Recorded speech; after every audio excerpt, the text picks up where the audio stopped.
Muy buenas tardes, Panamá. Les saluda a su amigo y servidor Toribio Díaz en una edición más de su programa Línea Directa por KW Continente, la verdad por encima de todos.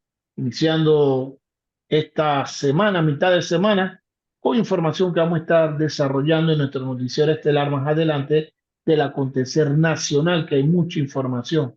En los análisis y comentarios, Hansa Hagi. Buenas tardes, Hansa, ¿cómo estás? Buenas tardes, Torio, ¿qué tal? ¿Cómo estás?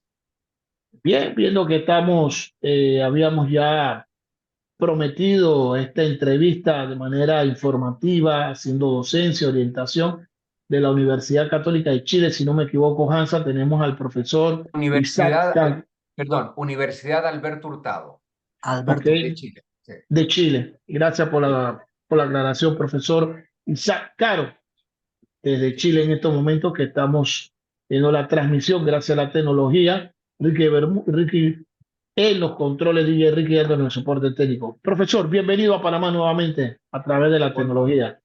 sí. Hola Toribio, hola Hamzat, gracias por esta invitación nuevamente. Profesor, vamos a entrar en detalle. Medio Oriente, secreto a voces, tenemos un conflicto con varias naciones. Irán ataca ahora Israel, pero todo esto viene ya con una antesala que hace un año aquí hablamos con usted sobre esta situación y ahora ha tomado otras matices. Para más lo escucha, profesor, queremos saber los antecedentes de esta situación que nos afecta a todo el mundo. Y bueno, los antecedentes son bastante remotos y de alguna manera en la edad contemporánea nos podemos básicamente retroceder a lo que fue en el año 1916 el reparto ya entre un reparto, un pacto secreto fundamentalmente entre dos potencias, Gran Bretaña y Francia, del Medio Oriente.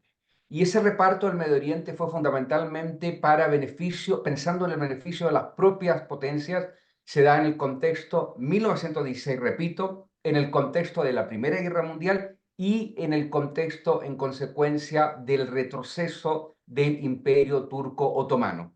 A partir de eso se van a crear tres mandatos, dos mandatos británicos y un mandato francés. El mandato francés va a estar sobre territorios que actualmente son Siria y el Líbano. Y los mandatos británicos, uno es el mandato británico de Mesopotamia, que correspondería a lo que hoy es Irak, y otro es el mandato británico de Palestina, que es el que corresponde fundamentalmente hoy en día a Israel y Palestina. Lo que tenemos en consecuencia es que recién ya estos mandatos duran hasta fines de la década del 40, en el caso del mandato británico-palestina hasta 1948, y en consecuencia, una vez que se retiran los británicos y los franceses de la zona del Medio Oriente, especialmente en la década del 50, se producen las independencias de estos estados, la creación del Estado de Israel en 1948 en virtud de una partición de Palestina. Sin embargo, existen problemas sumamente importantes que se van a dar en la década del 50, en la década del 60 y en las décadas siguientes. Fundamentalmente, yo te diría que los dos grandes conflictos y que permanecen hasta el día de hoy son, por una parte, el conflicto que ha opuesto a Israel con el mundo árabe, con los palestinos, y por otra parte, un conflicto que se ha dado especialmente entre fuerzas chiitas del Medio Oriente y fuerzas sunitas del Medio Oriente. Eso es algo que tiene una larga data. Y podemos agregar un tercer conflicto, que es el conflicto entre fuerzas más nacionalistas, que en algún momento tuvieron una gran importancia justamente porque muchos de los líderes apostaron al nacionalismo árabe, al panarabismo, el ejemplo es Nasser, y frente a esa solución más nacionalista tenemos una respuesta más islamista, más sustentada en la UMA, en la comunidad religiosa. Entonces yo te diría que son estos tres grandes ejes de conflictos que han continuado hasta el día de hoy en el contexto del Medio Oriente. Y Hansa, me puedo referir a ellos tres o a alguno en particular como tú me digas, Toribio. sí, como no, Hansa, interesante cómo plantea el profesor estos antecedentes históricos Y eso nos da entonces lo que yo venía formulando, el contexto actual, lo que tenemos en estos momentos. No sé si tú tienes algo que añadir, Hansa. No, la verdad que el contexto del profesor es muy claro, profesor. Volvamos un poquito al presente. Eh, Año 2023, Hamas entra a Israel, hace una serie de eventos fortuitos, una serie de atentados. Está el contraataque del gobierno israelí a la Franja de Gaza, y esto se ha ido expandiendo poco a poco como una bola de nieve, al punto de que el último antecedente fue el ataque a la embajada de Irán, que luego tuvo su repercusión hace unos días con una lluvia de cohetes. En este contexto, profesor, ¿dónde estamos situados? Y Toribio, aquí quiero hacer un énfasis que este es un programa didáctico. Aquí lo que traemos, tratar de ser lo más imparcial posible, y traemos a alguien de afuera para que nos ilustre a la audiencia. Entonces, profesor, los micrófonos son de usted. Sí, antes de responderte a lo que pasa el 7 de octubre, es importante también explicar, señalar y explicitar que del lado palestino han habido dos grandes respuestas frente al conflicto con Israel, o dos grandes posiciones, o dos grandes vertientes, como ustedes quieran llamarlo.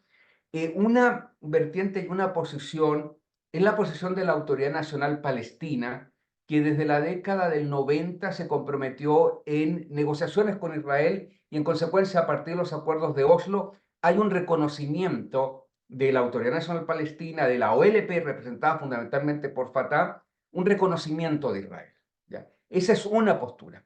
Y hay otra postura que fundamentalmente se empieza a consolidar en la década del 80 en el contexto de la primera intifada, que es la respuesta islamista representada por Hamas, que es considerado como un movimiento terrorista y que es básicamente ha buscado la destrucción de Israel.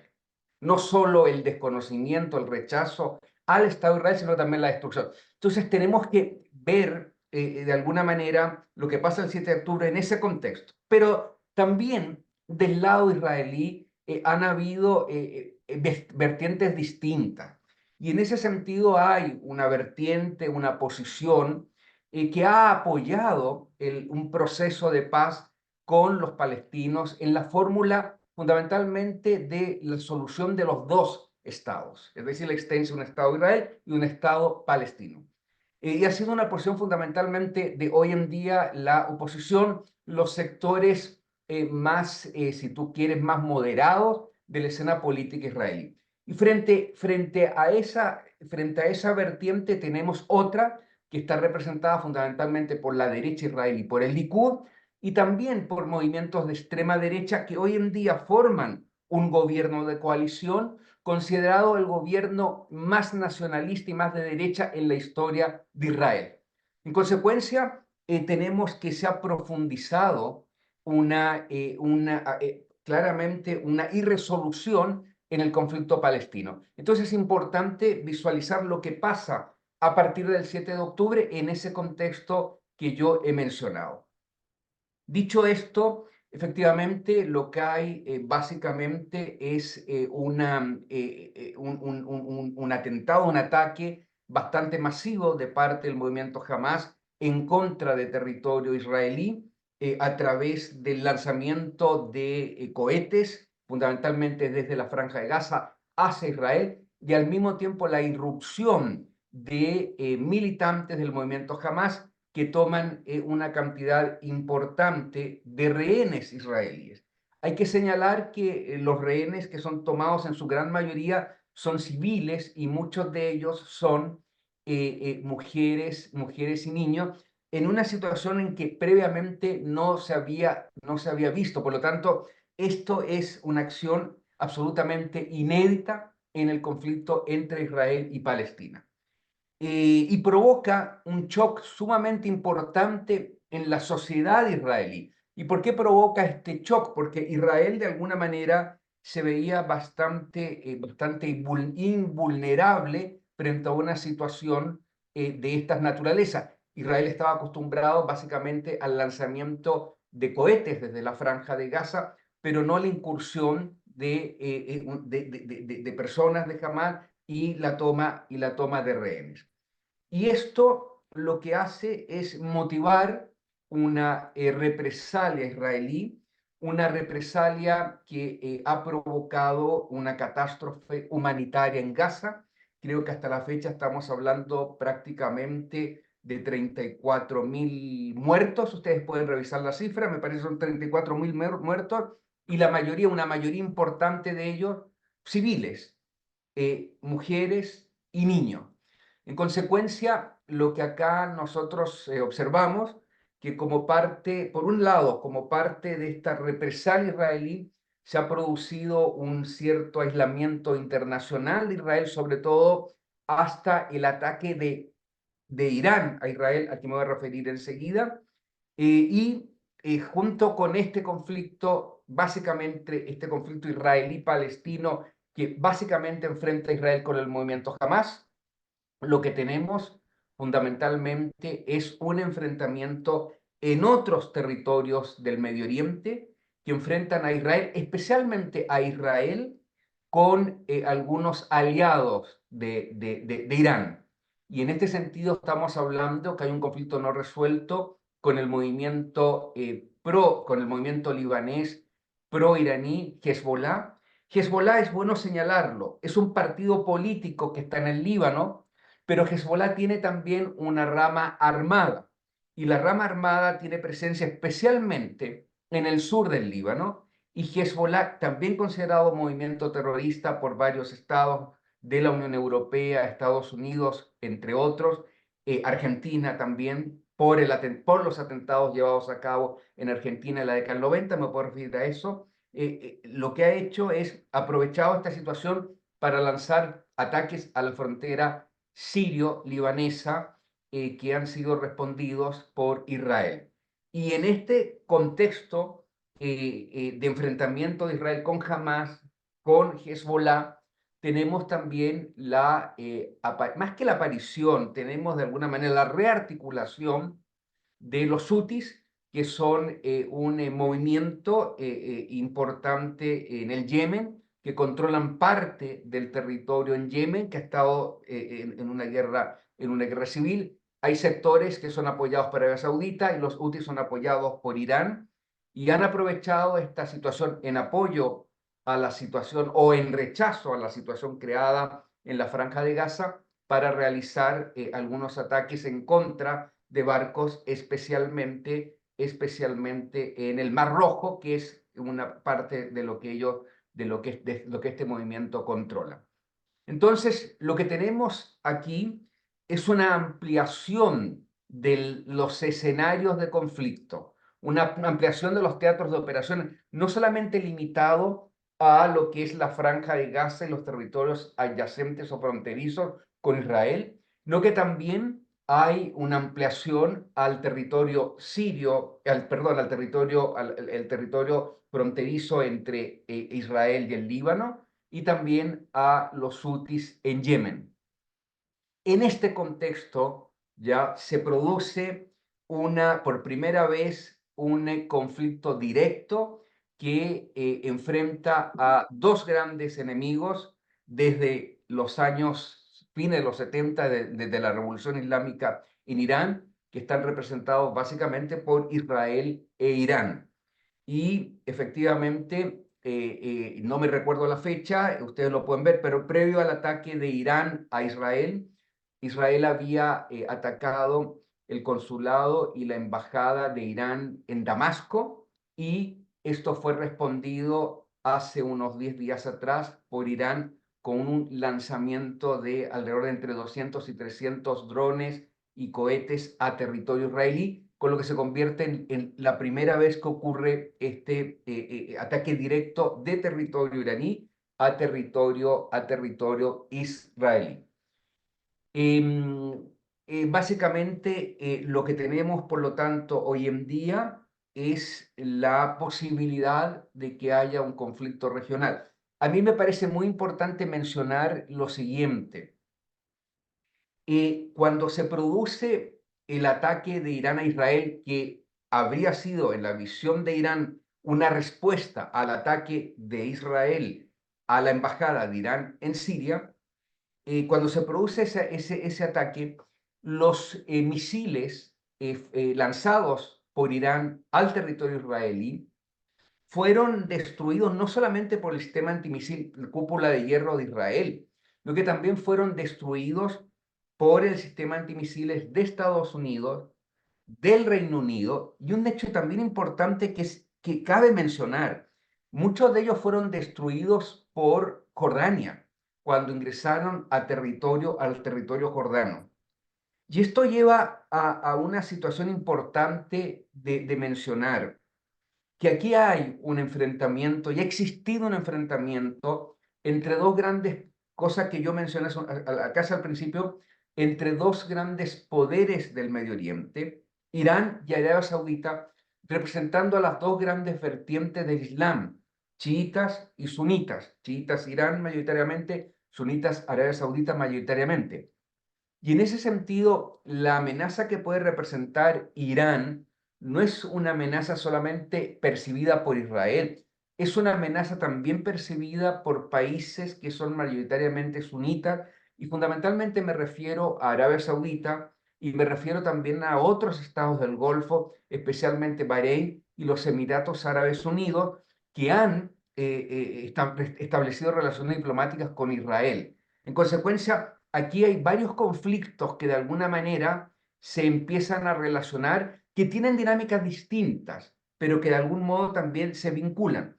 Ahora, ¿qué es lo que ha sido imposible de crear un solo bloque entre Israel y estos países mayoritariamente sunitas que perciben como amenaza a Irán? Justamente es la irresolución del conflicto palestino. Justamente es la temática de lo que pasa hoy en día con la catástrofe humanitaria en Gaza. Recordemos que previamente a la incursión de Hamas en Israel y a la represalia lanzada por Israel en la Franja de Gaza, existían conversaciones entre Israel y Arabia Saudita para crear un gran acuerdo en el Medio Oriente para que hubiera efectivamente, se llevara a un reconocimiento de Arabia Saudita hacia el Estado de Israel, lo que iba a implicar un cambio importantísimo, histórico, en todo el escenario del Medio Oriente. Eso hoy en día se ve paralizado a partir de la guerra en Gaza. En consecuencia, ese es un aspecto que también me parece súper importante de mencionar. Hansa, ¿tienes algún comentario? Vi que tienes algo que aportar. Profesor, usted acaba de tocar dos puntos bien interesantes, la división entre el chiismo y el sunismo. Solamente acotar que el 80% de los musulmanes practican el sunismo y un 20% el chiismo. Incluso luego de la incursión de la Fuerza de Defensa israelí, por primera vez en la historia, a través de la Raina, perdón, que es finalmente hija de descendientes palestinos, hace un fuerte enunciado, lo cual, repito, primera vez en la historia a nivel diplomático se da este tipo de enunciado, este tipo de réplica, donde cuestiona la magnitud, la proporcionalidad de la respuesta en la Franja de Gaza. Y luego eso crea toda una serie de conflictos diplomáticos internos. Desde ese punto de vista, por eso, ¿cuál es su opinión? Porque para mí fue llamativo que la reina del reino hashimita de Jordania diera estas declaraciones. Efectivamente, yo te diría que aquí hay una crítica a la excesiva represalia lanzada por Israel en la Franja de Gaza, no solamente de aquellos estados árabes que han reconocido a Israel, que son fundamentalmente Jordania, y también de Egipto. También Egipto ha tenido voces bastante críticas a la envergadura de la incursión militar de Israel en Gaza, y son los propios aliados más cercanos a Israel, fundamentalmente, que también han realizado críticas importantes, sobre todo en momentos antes del ataque de Irán a Israel, en que se hablaba de una posible invasión a la ciudad de Rafah, en la frontera con Egipto. El propio Estados Unidos, Francia, el Reino Unido, Alemania, advirtieron a Israel de no realizar una invasión en Rafah. Es en ese contexto, más que contexto, es en ese momento en que se produce el ataque de Irán a Israel.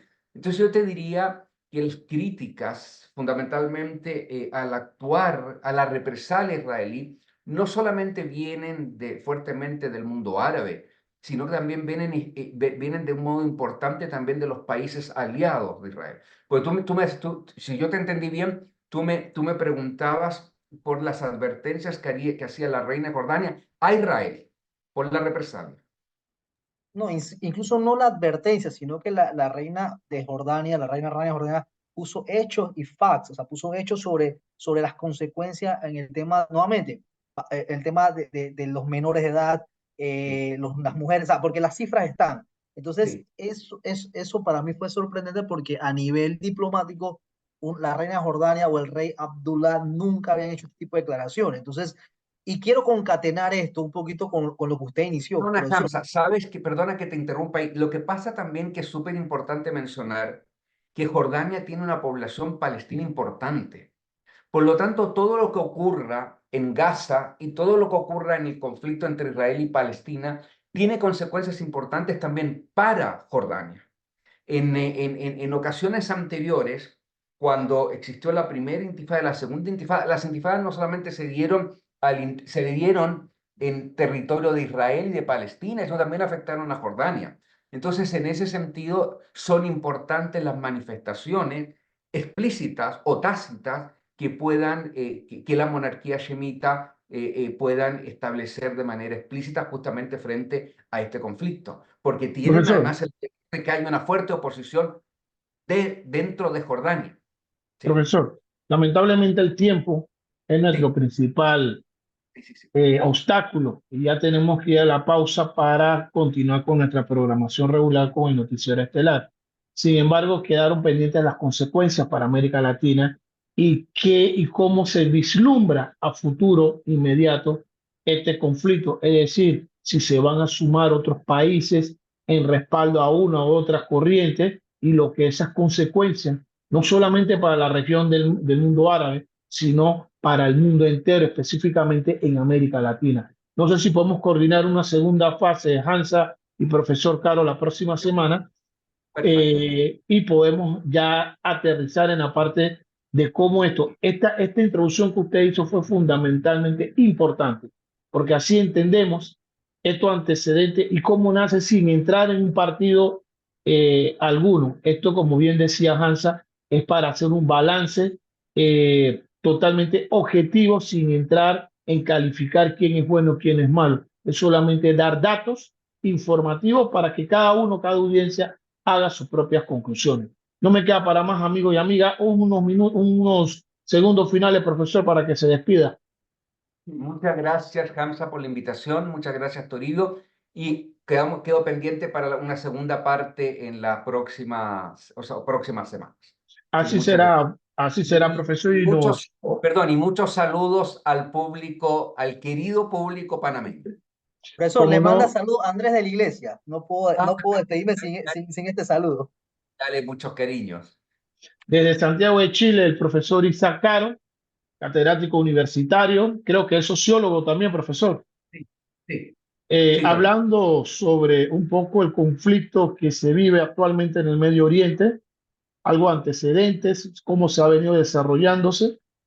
Y quedamos pendientes para la próxima semana en una segunda vuelta de las consecuencias y qué futuro vemos entonces de este conflicto que todavía se está viviendo actualmente. No me queda para más Hansa Hay en los comentarios de análisis. Reitero al profesor Isaac Caro desde Chile y su servidor Toribio Díaz se despide en otra edición de su programa Línea Directa por KW Continente. La verdad por encima de todo. No cambien el dial que seguimos con el noticiero estelar de regreso a casa. Saludos y bendiciones. Saludos, profesor. Gracias, saludos.